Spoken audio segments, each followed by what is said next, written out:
का नाम दिखाई नहीं दे रहा है, मतलब आपके इनको घर पे नहीं है। अबे, नया परिवार आने वाला और ये बाहर क्यों गए? मुझे क्यों मालूम।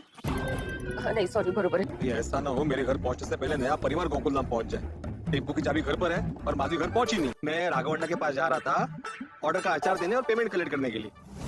माधवी ध्यान से सुनो, बालकनी में आते जाते रहना। क्या है, टेम्पो में ना हो, उनका कीमती सामान हो सकता है। बरं ठीक है। आपकी दुकान कहाँ पर है? ये हमारी कोई दुकान नहीं है, हम लोग घर से ही ऑपरेट करते हैं। हम आ जाएंगे आपके घर अचार लेने के लिए।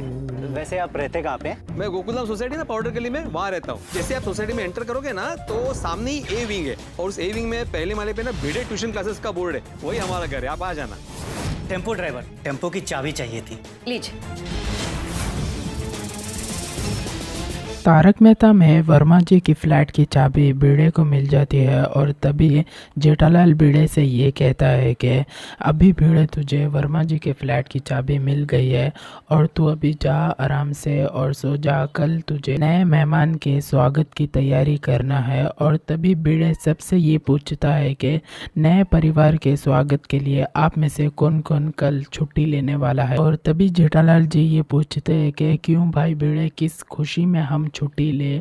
और भिड़े ये बताता है कि क्योंकि नया परिवार आ रहा है तो तुम सब लोग वहाँ पर मौजूद नहीं रहोगे। और जेठालाल ये कहता है कि नहीं भिड़े, इच्छा तो बहुत है रुकने की, लेकिन हमें ये पता ही नहीं है नया परिवार कब आने वाला है। और उसी टाइम पर सोडी ये कहता है कि कहीं भिड़ो ऐसा ना हो कि हम दिन भर छुट्टी लेकर नए परिवार के स्वागत के लिए इंतजार करते रहे और नया परिवार रात में आए। और तभी भिड़े मेहता साहब से ये पूछता है कि मेहता साहब आप तो कल छुट्टी ले रहे हैं ना। और मेहता साहब ये बताते हैं कि नहीं भिड़े, कल तो मेरे लिए छुट्टी लेना बहुत ही मुश्किल है।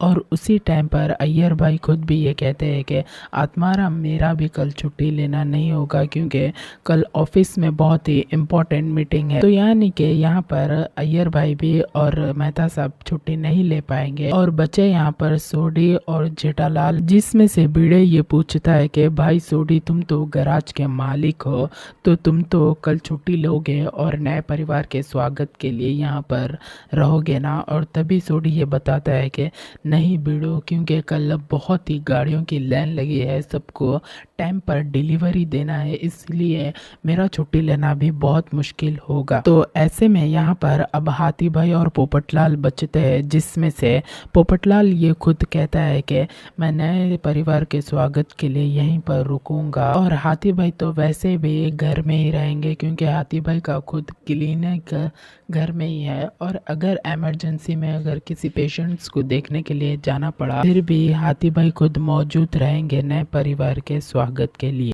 और सभी पुरुष मंडली ये कहते हैं कि वैसे भी हम जब सब लोग काम से आएंगे तो नए परिवार से शाम में ही मिल लेंगे। और यहाँ पर जेठालाल पोपटलाल से ये कहता है कि भाई पोपटलाल तुम क्यों रुक रहे हो भिड़े के साथ, क्योंकि तुम्हें ऐसा लगता है कि नए परिवार के साथ कोई कुंवारी लड़की भी आ सकती है। और तभी पोपटलाल ये कहता है कि जेठालाल ऐसी बात नहीं है। तो पोपटलाल से जेठालाल ये पूछता है कि तो कैसी बात है पोपटलाल। तो पोपटलाल ये बताता है कि मैं भिड़े की मदद करने के लिए रुक रहा हूँ क्योंकि भिड़े इतना सब कुछ अकेले हैंडल नहीं कर पाएगा। और उसी टाइम पर भिड़े ये कहता है कि ऐसी बात नहीं है पोपटलाल, मैं अकेले हैंडल कर लूँगा, तुम जाओ काम पर। और साथ में हाथी भाई भी ये कहते हैं कि हाँ पोपटलाल तुम आराम से जाओ काम पर, मैं यहाँ पर सब कुछ संभाल लूँगा आत्माराम के साथ।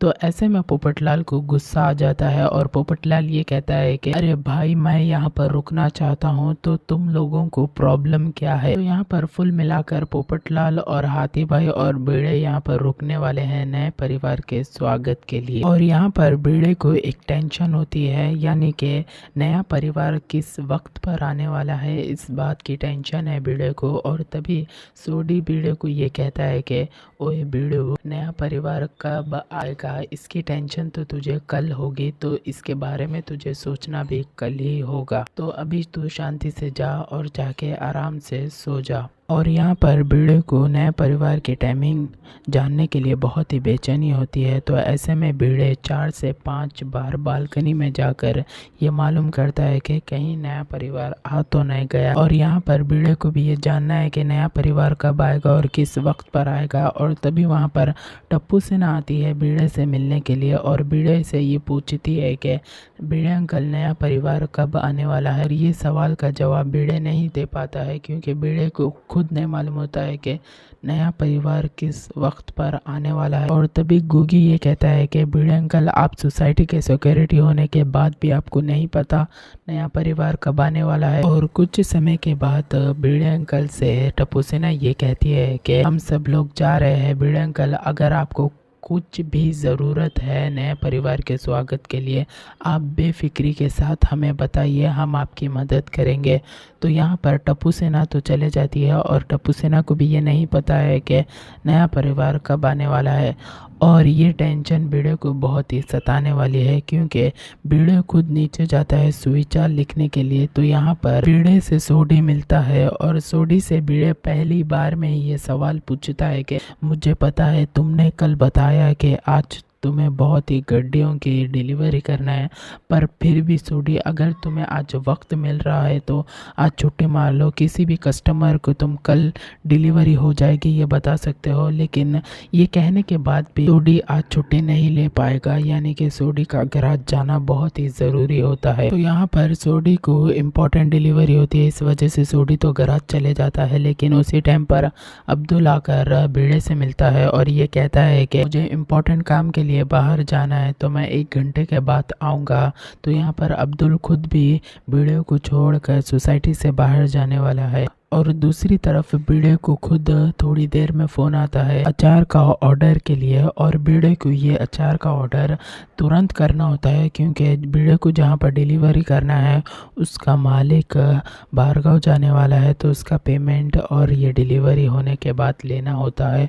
और ऐसे में बीड़े माधवी भाभी को बोल भी नहीं पाता है क्योंकि ऑलरेडी माधवी भाभी खुद डिलीवरी के लिए बाहर जाती है। तो यहाँ पर बीड़े को खुद किसी को भी बिना बताए सोसाइटी के बाहर जाना पड़ रहा है क्योंकि यहाँ पर बीड़े माधवी भाभी को फ़ोन करने की कोशिश करता है। तो ऐसे में माधवी भाभी का फ़ोन घर में ही मौजूद होता है। तो यानी कि अब बीड़े निकलेगा डिलीवरी के लिए, लेकिन बीड़े के दिमाग में अभी भी यही सवाल है कि नई फैमिली कब आने वाली है क्योंकि बीड़े से जो भी मिलता है, बीड़े की जिससे भी मुलाकात होती है, सबके सब यही पूछते हैं कि नई फैमिली कब आने वाली है, किस वक्त पर आने वाली है। और आप में से सबका भी यही सवाल होगा कि नई फैमिली सच में आएगी या फिर नहीं आएंगी। तो यहाँ पर कुछ समय के बाद बीड़े राघव अन्ना के पास अचार की डिलीवरी करने के लिए निकलने वाला होता है और तभी कंपाउंड के बीचों बीच पहुँचने के बाद बीड़े आधा रास्ता क्रॉस करता है, लेकिन वहाँ पर तभी एक टेम्पो आता है जिस वजह से बीड़े को गाड़ी पलटा कर गोकुलधाम सोसाइटी के कंपाउंड में आकर रुकना पड़ता है।